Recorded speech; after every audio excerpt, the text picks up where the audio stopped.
MA visit देखने वाले तमाम दोस्तों को मेरी तरफ से अस्सलाम वालेकुम। दोस्तों, आज मैं आपको सैर करवाने जा रहा हूं यूरोप में से एक बहुत ही खूबसूरत मुल्क बेलारूस की, जिसका मुकम्मल और सरकारी नाम रिपब्लिक ऑफ बेलारूसी है।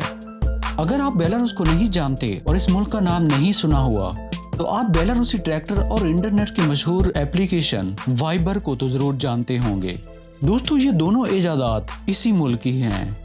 आज की वीडियो में आपको बेलारूस की सैर व सियाहत और तारीख के अलावा वहाँ के कल्चर के बारे में भी तफसील के साथ बताया जाएगा।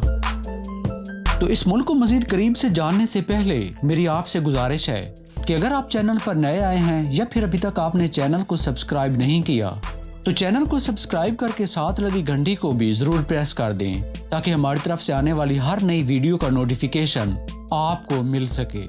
शुक्रिया।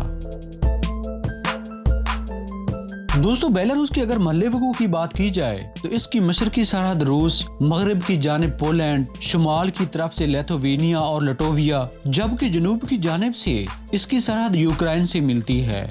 ये एक लैंडलॉक मुल्क है, यानी कि ये उन 43 ममालिक में शामिल है जिनको किसी भी तरफ से कोई समंदर नहीं लगता। ये जमीन बंद ममालिक में रकबे के लिहाज से सबसे बड़ा मुल्क है। बेलारूस का कुल रकबा 2,07,600 मुरब्बा किलोमीटर है। ये रकबे के लिहाज से दुनिया के 84वें नंबर पर शुमार किया जाता है, जबकि इस मुल्क की कुल आबादी 97,45,563 अफराद पर मुश्तमिल है। ये आबादी के लिहाज से दुनिया के 92वें नंबर पर आने वाला बड़ा मुल्क है।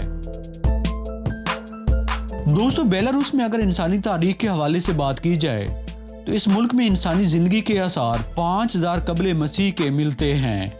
बेलारूस कदीम जमाने में कई कबाइल का मस्कन रहा है। तारीख में यूक्रेन और बेलारूस में कायम रहने वाली सल्तनतें तकरीबन एक जैसी हैं। दोस्तों, 987 ईस्वी में इस खित्ते पर प्रिंसिपैलिटी ऑफ पोल्टिस की बुनियाद रखी गई। ये डच लोगों की जानिब से इस खित्ते पर कायम की गई पहली रियासत थी। 1236 ईस्वी को इसी सरजमीन पर ग्रैंड डची ऑफ लिथुआनिया का क़याम अमल में आया। 1569 ईस्वी को दौलत मुश्तरका पोलिश लिथुआनिया का क़याम अमल में लाया गया। 1795 ईस्वी को रूसी सल्तनत कायम की गई। 25 मार्च 1918 को बेलारूस को रूसी सोवियत वफाक से आज़ादी मिली। 31 जुलाई 1920 ईस्वी को बेलारूस ने सोवियत यूनियन इत्तेहाद में शमूलियत अख्तियार कर ली, जिसके बाद मुल्क का नया नाम बेलारूसी इश्तराकी जमहूरिया करार पाया। 1989 को सोवियत यूनियन इत्तेहाद के खात्मे के बाद इस मुल्क को आज़ादी के बजाय सिर्फ अख्तियारात सौंप दिए गए। आखिरकार 25 अगस्त 1991 को बेलारूस को रूस से आज़ादी नसीब हुई। 26 दिसंबर 1991 को अक़वाम मुत्तहिदा ने बेलारूस को आज़ाद मुल्क तस्लीम कर लिया। दोस्तों, बेलारूस का कॉलिंग कोड +375 और डोमेन नेम .by है। फिनसिक सिटी को इस मुल्क का सबसे बड़ा शहर और दारुल हुकूमत होने का एजाज हासिल है। इस शहर का कुल रकबा 970 मुरब्बा किलोमीटर है। इस शहर में बसने वाले अफराद की तादाद तकरीबन 27 लाख के करीब है।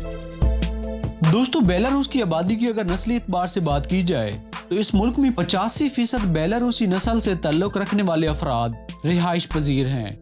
दूसरे नंबर पर रूसी हैं, जो कुल आबादी का 8.3% बनते हैं, जबकि 3.1% पोलिश लोग, 1.7% यूक्रेनी, 3.2% दीगर ममालिक से ताल्लुक रखते हैं। बेलारूस की करेंसी को रोबल कहा जाता है। इनका एक रोबल 61.7 पाकिस्तानी जबकि 28.63 इंडियन रुपयों के बराबर है। इस मुल्क की कुल जीडीपी 60 बिलियन यूएस डॉलर है, जबकि फी का आमदनी 5,700 अमेरिकी डॉलर है। दोस्तों, बेलारूस के दारुल हुकूमत फेंसिक को हीरो सिटी के नाम से भी पुकारा जाता है, क्योंकि इस शहर को अपने क़याम से अब तक 18 बार तबाह बर्बाद किया गया है, मगर ये शहर कुछ ही सालों में अपने पहले से भी बेहतर हालत में वापस आ जाता है। 24 पुलों पर मुश्तमिल दरियाए सोसलाक शहर के बिल्कुल बीचों बीच गुजरता है। बेलारूस का ट्रांसपोर्ट सिस्टम इंतहाई मुनज़्ज़म है। यहाँ की रेलगाड़ियाँ और बसें टाइम की मुकम्मल पाबंदी करती हैं। इस मुल्क में 78% लोग शहरों में जबकि 22% लोग देहातों में आबाद हैं। दोस्तों बेलारूस में मर्दों के मुकाबले में औरतों की तादाद ज्यादा है। बेलारूसियन लड़कियां 25 साल की उम्र में शादियां करती हैं। लड़का और लड़की शादी से पहले एक दूसरे को समझने के लिए लंबे अरसे तक ताल्लुकात रखते हैं, जिसके बाद शादी का फैसला करते हैं। शादी की तकरीब चर्च में मुनक्कद की जाती है। दुल्हन सफेद रंग का गाउन पहनकर अपने वालिद के साथ चर्च पहुंचती है, जहां पादरी दोनों से एग्रीमेंट पर साइन करवाता है और बावाज़ बुलंद कबूल है करवाता है। जिंदगी में कामयाबियों के लिए दुआ भी करवाता है और दुल्हन दुल्हा एक दूसरे को रिंग पहनवाते हैं। बेलारूस के अगर मजहब के हवाले से बात की जाए तो मुल्क का सबसे बड़ा मजहब मसीहत है। दोस्तों बेलारूस की मईशत में तेल, गैस और कोयले के ज़खायर का अहम किरदार है। इस मुल्क में झीलों और चश्मों की तादाद तकरीबन 11,000 के करीब है, जबकि सैकड़ों की तादाद में दरिया इस मुल्क को सैराब करते हैं। इन खूबसूरत और दिलकश कुदरती नज़ारों को देखने हर साल लाखों की तादाद में गैर मुल्की से आखें से चले आते हैं। मकामी लोगों के इखलाक और मेहमान नवाजी की वजह से इन गैर मुल्की सयाहों की तादाद में हर साल मुसलसल इजाफा होता चला जा रहा है, जिससे मुल्की मईशत को भी खासी मदद मिल जाती है। बेलारूस की मईशत में ज़राअत का भी अहम किरदार है। इस मुल्क में ज़राई आलात पर ख़ुसूसी तवज्जो दी गई है।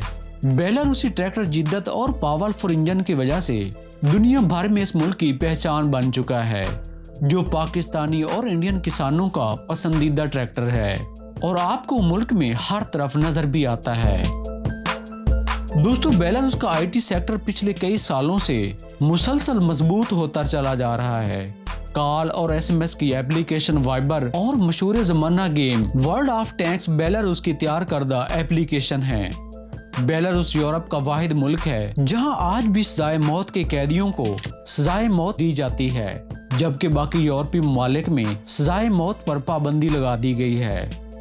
बेलारूस की नेशनल लाइब्रेरी 75 मीटर बुलंद 23 मंजिला है। इस इमारत में मुख्तलिफ मौज़ूआत की 8 लाख किताबें दस्तयाब हैं। मुल्क में 31 बैंक हैं, जिसमें 30 गवर्नमेंट के और 1 प्राइवेट है। मुल्क में 65 एयरपोर्ट हैं। मुल्क की सबसे बड़ी एयरलाइन ब्लाविया एयरलाइन है। दोस्तों बेलारूस का मतलब है सफेद रूसी। जिस तरह ये लोग आने वाले सयाहों की मेहमान नवाजी करते हैं, उससे कई गुना ज्यादा ये लोग अपने मुल्क को साफ रखने में अहम किरदार अदा करते हैं। बेलारूसी औरतें सुबह सुबह अपने घरों के अलावा गली मोहल्लों की सफाई करती दिखाई देती हैं। अब शहरों की सफाई तो गवर्नमेंट अपने तौर पर कर लेती है, मगर देहातों में अब भी औरतें ही करती हैं। बेलारूस अपने कुल GDP का 5% तालीम पर खर्च करता है। बेलारूस में तालीम की शरह 99.7% है। यहाँ के पढ़े लिखे और सुलझे हुए लोग आने वाले मेहमानों की कदर करने वाले लोग माने जाते हैं। बेलारूस का तकरीबन 40% रकबा जंगलात पर मुश्तमिल है। बेलारूसी लोग मेहनतकश माने जाते हैं। यहाँ पर बेरोजगारी की शरह 6% है। बेलारूस अपनी कुल GDP का 6% सेहत पर खर्च करता है। दोस्तों बेलारूस 1994 से अब तक ओलंपिक खेलों में भरपूर हिस्सा लेता चला रहा है। फुटबॉल इस मुल्क की सबसे मकबूल खेल है। इसके बाद हुकूमत आइस हॉकी पर सबसे ज्यादा पैसा खर्च कर रही है। आइस हॉकी मुल्क का दूसरा मकबूल खेल है। इसके अलावा रग्बी, बॉक्सिंग, जिम्नास्टिक, वॉलीबॉल और गोल्फ शामिल हैं। बेलारूसी और रूसी दोनों को मुल्क की कौमी ज़बान का दर्जा हासिल है। इसके अलावा पोलिश और यूक्रेनी ज़बानें भी इस मुल्क में बोली जाती हैं। बेलारूस 25 अगस्त 1991 को आज़ाद हुआ था, मगर यहाँ के लोग अपना यौम आज़ादी हर साल 3 जुलाई को मनाते हैं, क्योंकि 3 जुलाई 1944 को फिनसिक शहर जर्मन आर्मी से आज़ाद हुआ था। इस मुल्क में ड्राइविंग साइड राइट साइड है, जबकि लेफ्ट साइड पर गाड़ी का स्टीयरिंग होता है। दोस्तों यहाँ की लड़कियां नीली आंखों, सिल्की बालों और लंबे कद की वजह से बहुत ही ज्यादा खूबसूरत होती हैं, लेकिन ये काफी मगरूर होने की वजह से बहुत जल्दी किसी के साथ घुलती मिलती तो बिल्कुल भी नहीं है।